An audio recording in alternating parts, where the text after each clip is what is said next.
Welcome to LJ Institute of Engineering and Technology in the Department of Instrumentation and Control Engineering.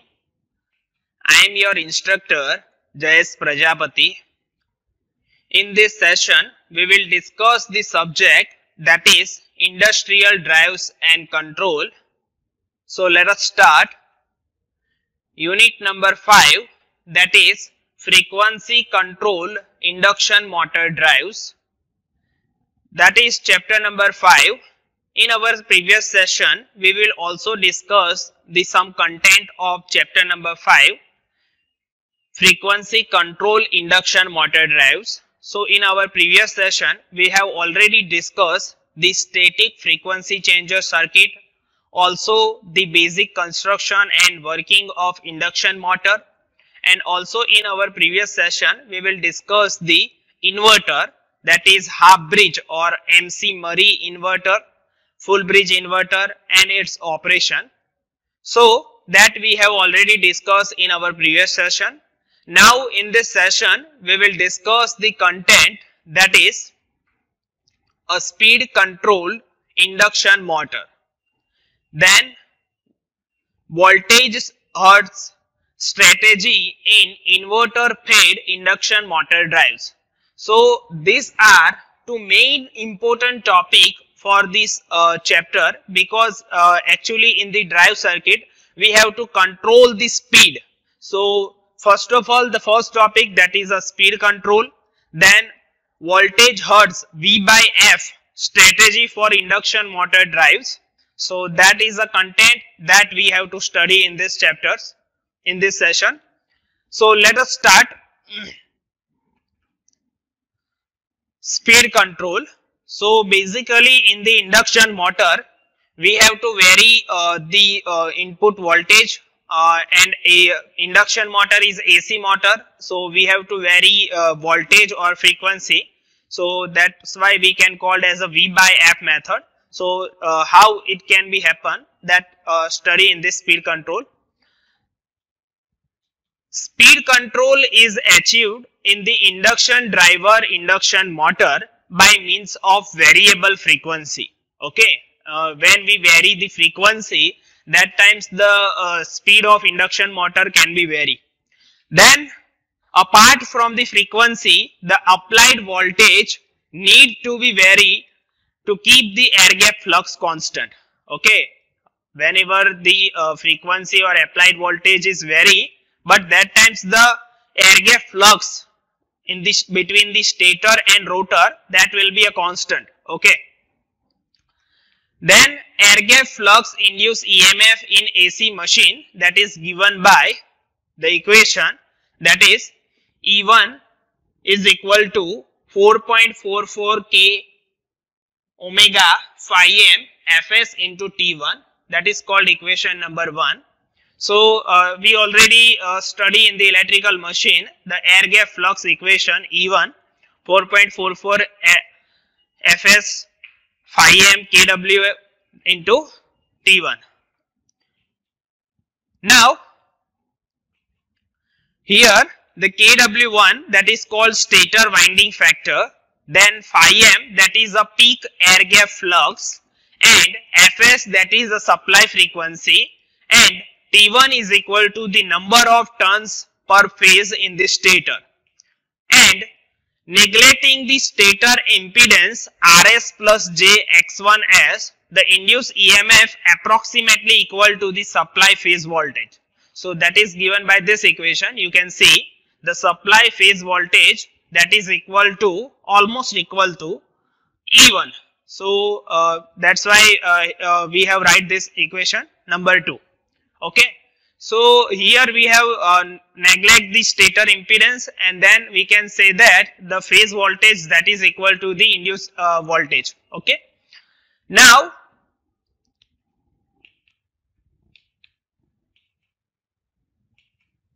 the flux, that is written as a phi m is equal to V phase divided by KB into Fs, that is supply frequency, and KB is one of the factor.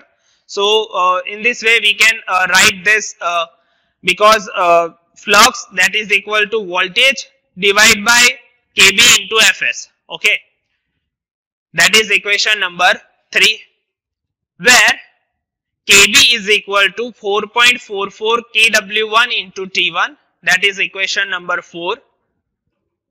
And if Kb is constant, the flux is approximately proportional to the ratio between the supply voltage and frequency. So here in the equation number 3, if Kb is constant, then we can say that flux is directly proportional to the V by F method. Okay, so that's why we can write here phi m is proportional to V phase divided by Fs proportional to K into Vf. Okay, here K into Vf, that is the ratio between voltage and frequency. Okay, so that is equation number 5. So here we have explained speed control. So actually in this speed control you can see basically we have to vary the voltage and frequency, because voltage, if we vary the voltage, then frequency is constant, but the our flux will maintain to constants. So that's why we can write here flux is proportional to V by F. Okay, voltage and frequency ratio. So we have to maintain the flux constant or KVF constant. Okay, so that is the speed control basics of this speed control of induction motor drives. So now we have to discuss the control strategy, how we can control the induction motor drives. So depending on voltage and frequency ratio, it can be classified as a first, that is the constant V by F control method. That is the most important method for in this chapter. Then the second topic, that is constant slip speed control. Then third method, that is a constant air gap flux control. And fourth method, that is a vector control method. So that are the 4 methods to control the speed of induction motor.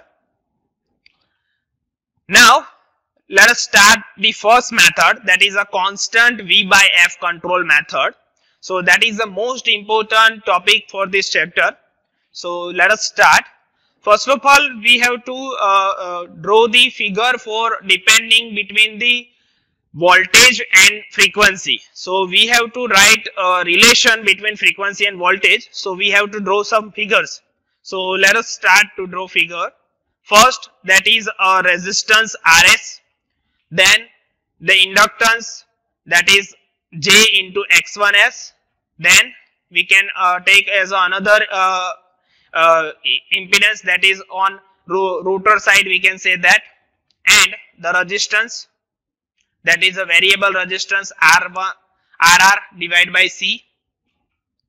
And on the center portion we have to connect the we can say that is a no load circuit. Also we have as we have draw the equivalent circuit for induction motor drives, and that is input side, that is voltage VAS. Okay, stator supply voltage, and here E1, that is a induced voltage.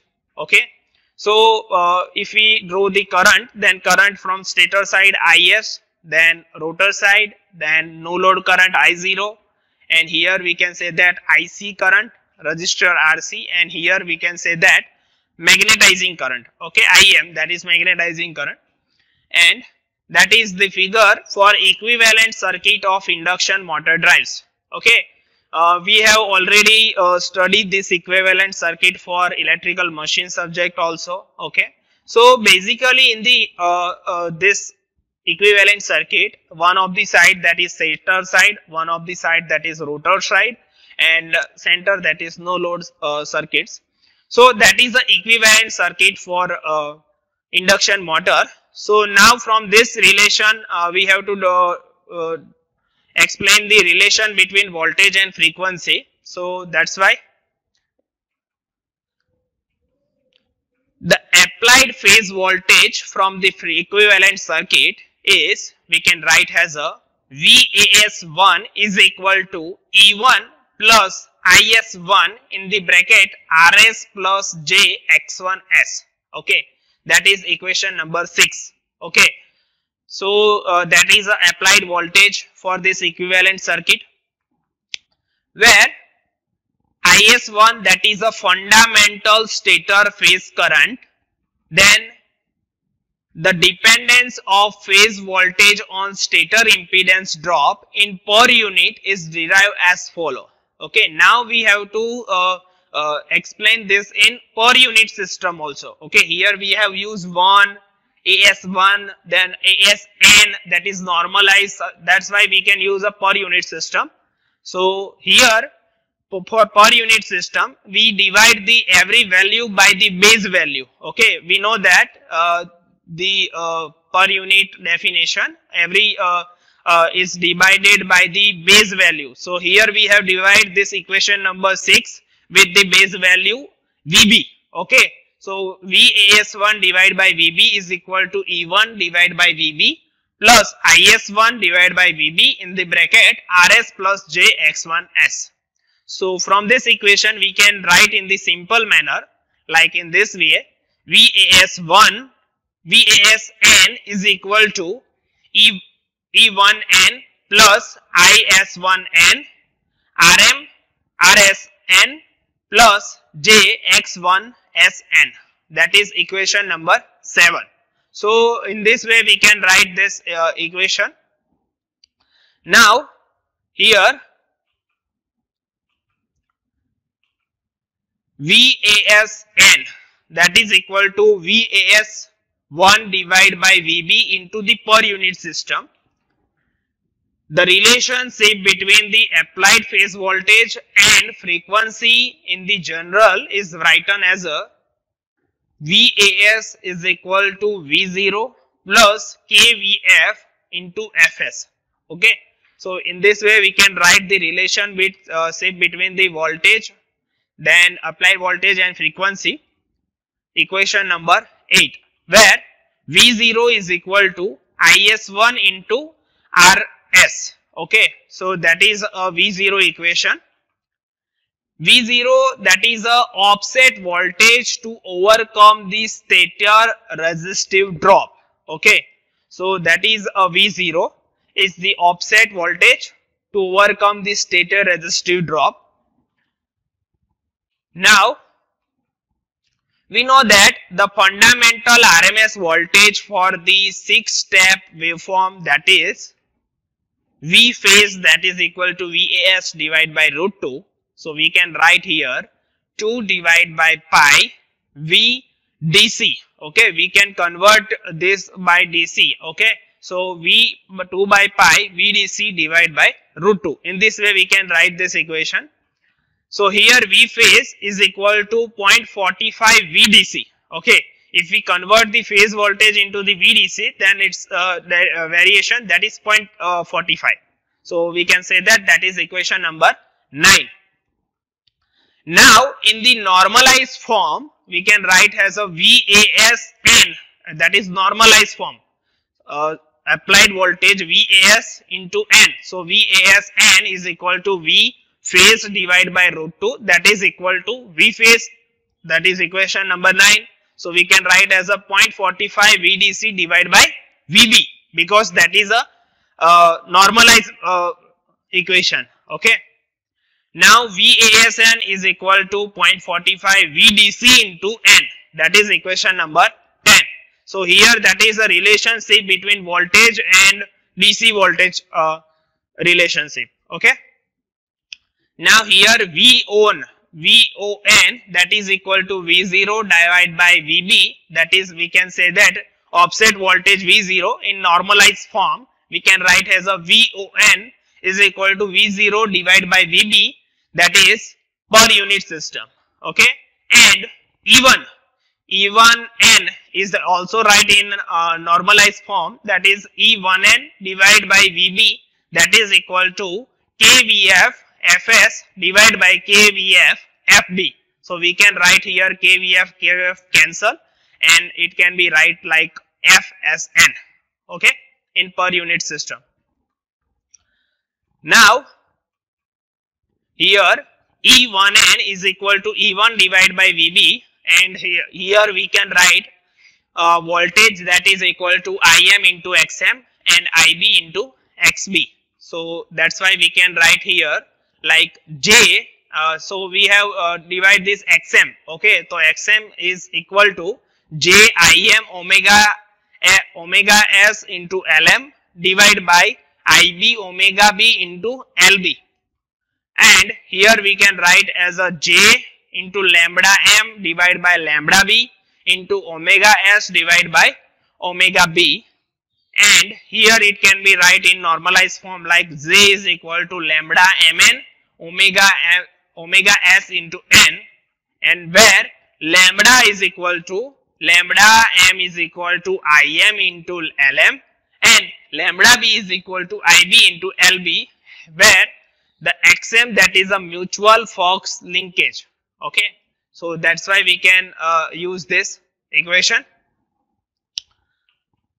Now Im that is equal to Is1 divided by Ib per unit, and Rsn, if we have converted the resistance into the normalized form, then it will be Ib into Rs divided by Vb per unit, and X1n that is equal to L1s into Ib into omega s divided by Vb, that is equal to L1s omega Sn per unit.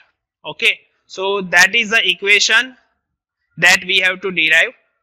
And last, the equation that is lambda mn that is equal to lambda m divided by lambda b per unit. Now from this equation, if we have to explain, then the per unit fundamental input phase voltage, that is VASN, is equal to ISN into Rn plus j omega m in the bracket from lambda mn plus L1Sn into ISN into per unit system, where we can say that Rsn that is per unit stator resistance, then lambda mn that is a per unit air gap flux linkage, then L1Sn that is per unit stator leakage inductance, then omega m that is a per unit stator frequency. And in the normalized input phase stator voltage, we can write in this way. Okay, VASN in the under root ISN Rn Rsn whole square plus omega m square in the bracket lambda mn plus L1Sn into ISN whole square per unit. Okay, where 0.45 VAS VDCN that is equal to V1 plus Fsn, that is come from our previous equations, is equal to V1 plus E1n, and here VDCN we can write as a 2.22 V1 plus Vfsn.